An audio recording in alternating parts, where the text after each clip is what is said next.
வணக்கம் நிக்கிதா. அதாவது காவிரி விவகாரத்தில் தமிழக அரசை கண்டித்து சட்டமன்ற எதிர்க்கட்சி தலைவர் உதயநிதி ஸ்டாலின் தலைமையில் நேற்று தஞ்சாவூரில் கண்டன ஆர்ப்பாட்டம் நடைபெற்றது.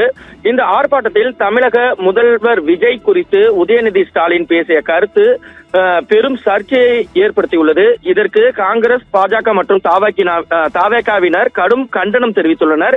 இந்த சூழ்நிலையில் தமிழக முதல்வரையும் பெண்களையும் இழிவுபடுத்தும் விதமாக பேசிய உதயநிதி ஸ்டாலின் மீது வழக்கு பதிவு செய்து உரிய நடவடிக்கை எடுக்க வேண்டும் என மத்திய மாவட்ட மகளிர் அணி அமைப்பாளர் பைரவி தஞ்சாவூர் கிழக்கு காவல் நிலையத்தில் புகார் ஒன்றை அளித்துள்ளார்.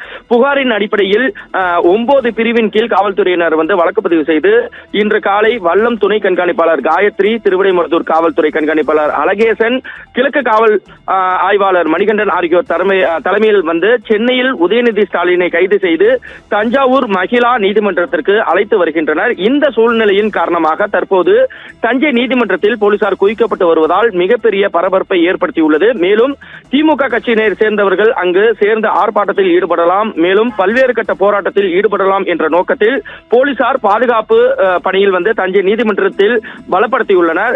இதனால் தஞ்சை மாவட்டமே பரபரப்பான சூழ்நிலையும் பதற்றமும் ஏற்பட்டுள்ளது. எதிர்க்கட்சி தலைவர் உதயநிதி ஸ்டாலின் கைது செய்யப்பட்டு தஞ்சைக்கு கொண்டு வரப்படும் நிலையில் காவல் நிலையத்தில் அவரை ஆஜர்படுத்த உள்ளனர்.